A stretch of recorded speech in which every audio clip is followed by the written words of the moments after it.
नमस्कार शिक्षक साथियों, आपका एक बार फिर से स्वागत है आपके अपने channel total knowledge education channel पर। यहाँ आप देख रहे हैं कार्यरत शिक्षकों या सेवारत शिक्षकों के लिए टीईटी या शिक्षक पात्रता परीक्षा का जो पाठ्यक्रम दिया गया है उस पाठ्यक्रम से संबंधित महत्वपूर्ण प्रश्न आप यहाँ वस्तुनिष्ठ के रूप में प्रश्न देख रहे हैं। यहाँ पर जैसे आप देख रहे हैं बाल विकास एवं शिक्षा शास्त्र पर आधारित 100 महत्वपूर्ण वस्तुनिष्ठ प्रश्न।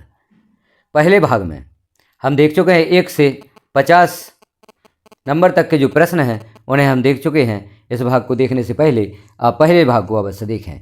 यहाँ हम देखेंगे जो प्रश्न क्रमांक 51 है या जो यहाँ पर भाग 3 है। अब वहाँ से हम इसे प्रारंभ करते हैं क्योंकि पूर्व के प्रश्न हम पहले भाग में देख चुके हैं।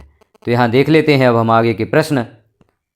भाग 3 के अंतर्गत जो 51 नंबर से प्रश्न दिया गया है, जैसे यहाँ आप देखें शिक्षण विधियाँ, शिक्षा शास्त्र एवं मूल्यांकन, 51 से 75 नंबर प्रश्न इस भाग में दिए गए हैं। और यहाँ पर हम अगला भाग भी देखेंगे जहाँ 76 से 100 नंबर का प्रश्न भी आपको मिलेगा। तो प्रश्न यहाँ पर पहला कहें हमें से जो 51 नंबर का प्रश्न है, इस भाग का पहला प्रश्न है आगमन विधि की मुख्य विशेषता क्या है। तो उत्तर होगा यहाँ पर बी विकल्प, विशिष्ट उदाहरणों से सामान्य नियम या सिद्धांत की ओर जाना।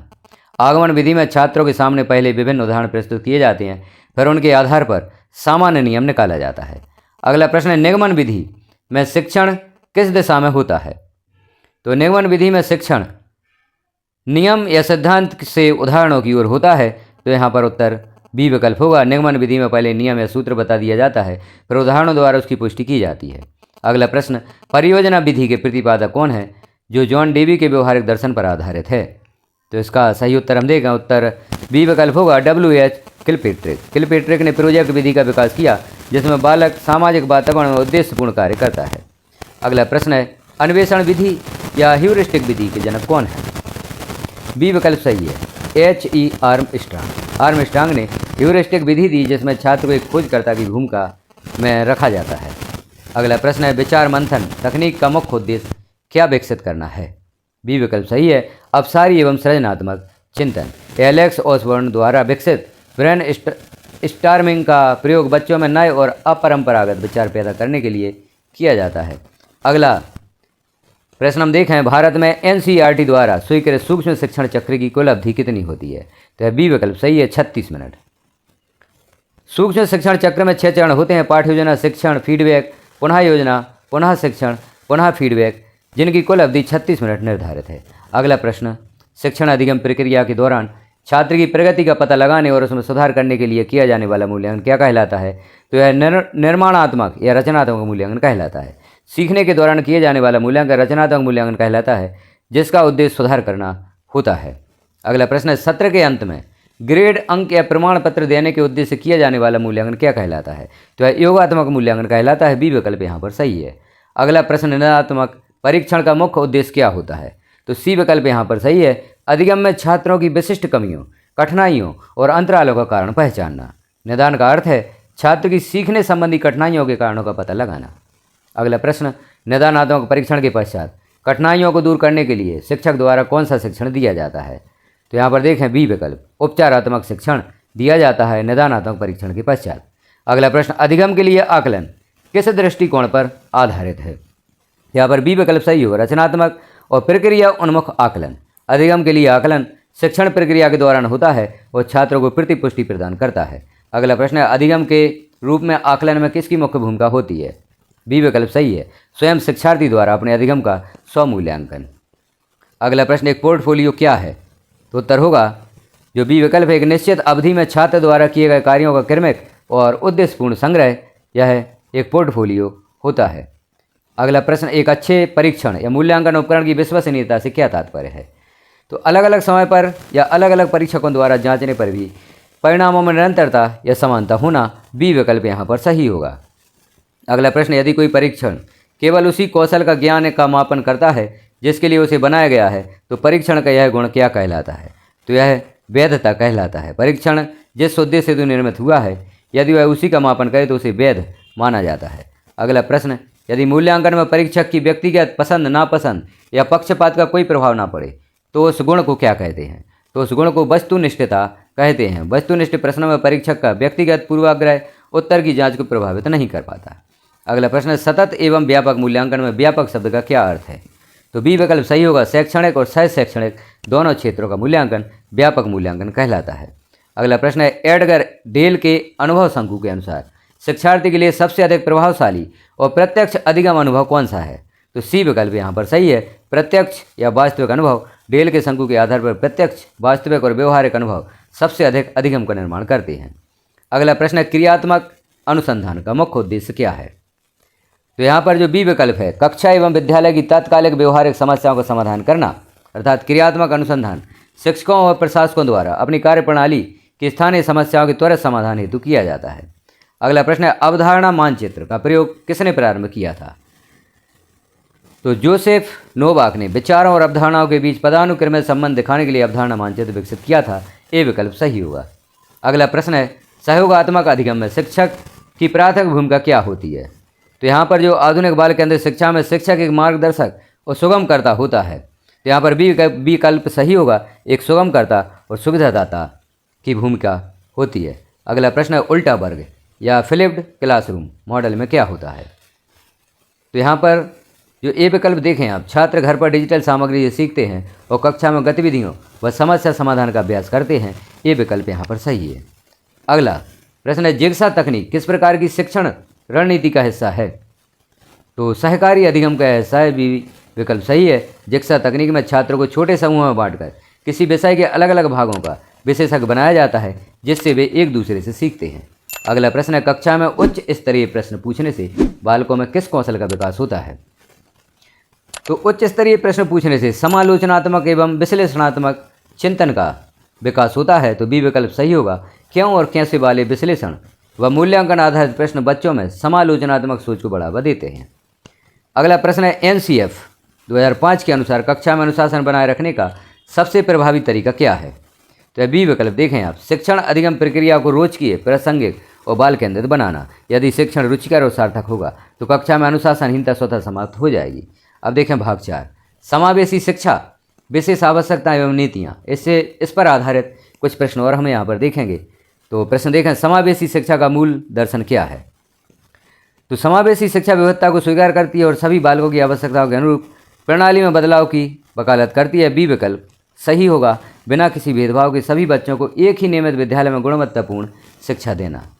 अगला प्रश्न है डिसलेक्सिया मुख्य रूप से किस प्रकार की अधिगम अक्षमता से संबंधित है? डिसलेक्सिया से पीड़ित बालक को अक्षरों को पहचानने, शब्दों को पढ़ने और उच्चारण में कठिनाई होती है। बी विकल्प सही है। यह पठन विकार है। अगला प्रश्न है डिसग्राफिया से ग्रसित बालक को मुख्य रूप से किसमें समस्या होती है? डिसग्राफिया एक तंत्रिका संबंधी विकार है जो लेखन कौशल और सूक्ष्मगामक कौशलों को प्रभावित करता है। तो यहाँ पर बी विकल्प सही है, हस्तलेखन एवं लिखने में। अगला प्रश्न है गणितीय अवधारणाओं को समझने, गणना करने और सूत्रों को याद रखने में होने वाली कठिनाई को क्या कहते हैं? तो इसे डिसकैलकुलिया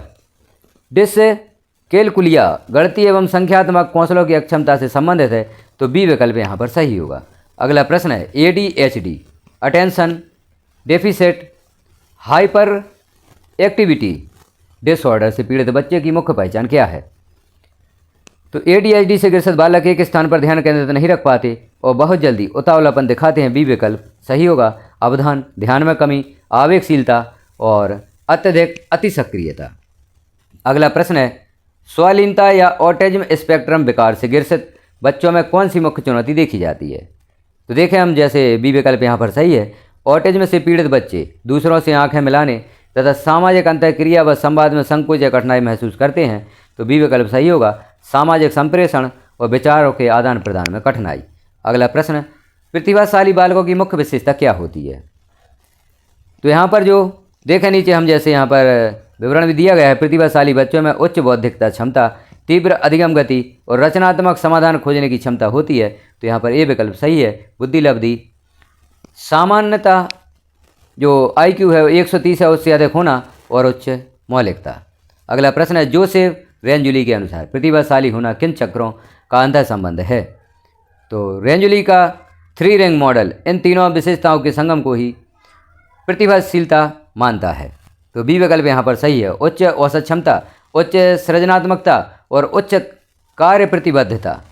अगला प्रश्न है दिव्यांगजन अधिकार अधिनियम 2016 में कुल कितनी प्रकार की विकलांगताओं या अक्षमताओं को शामिल किया गया है।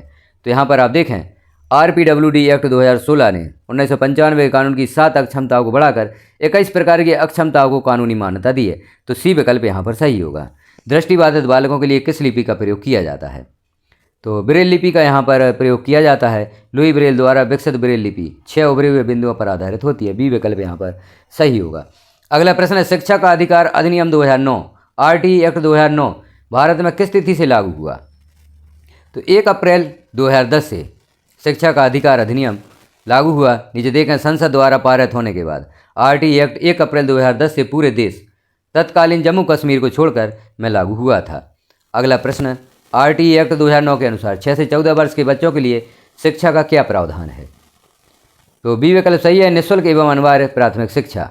भारतीय संविधान के अनुच्छेद 21A के तहत 6 से 14 वर्ष के बालकों के लिए निःशुल्क व अनिवार्य शिक्षा मौलिक अधिकार है। अगला प्रश्न देखें, RTE एक्ट 2009 की धारा 12(1)(c) के तहत गैर सरकारी स्कूलों में आर्थिक रूप से कमजोर वर्ग EWS के बच्चों के लिए कितने प्रतिशत सीटें आरक्षित करने का प्रावधान है? तो 25% सीटें आरक्षित करने का प्रावधान है। सी विकल्प सही होगा। निजी गैर सहायता प्राप्त स्कूलों की प्रारंभिक कक्षा में 25% सीटें EWS या वंचित समूहों के लिए आरक्षित हैं। अगला प्रश्न देखें, RTE एक्ट 2009 के अनुसार उच्च प्राथमिक स्तर कक्षा 6 से 8 पर छात्र शिक्षक अनुपात कितना होना चाहिए? तो यह बी विकल्प सही है। यहाँ पर 35:1। उच्च प्राथमिक स्तर पर 35 विद्यार्थियों पर एक शिक्षक का अनुपात निर्धारित है। प्राथमिक स्तर पर 30:1 है। अगला प्रश्न, RTE एक्ट 2009 के तहत उच्च प्राथमिक विद्यालयों के लिए एक शैक्षणिक वर्ष में कार्य दिवसों और शैक्षणिक घंटों की न्यूनतम संख्या कितनी है?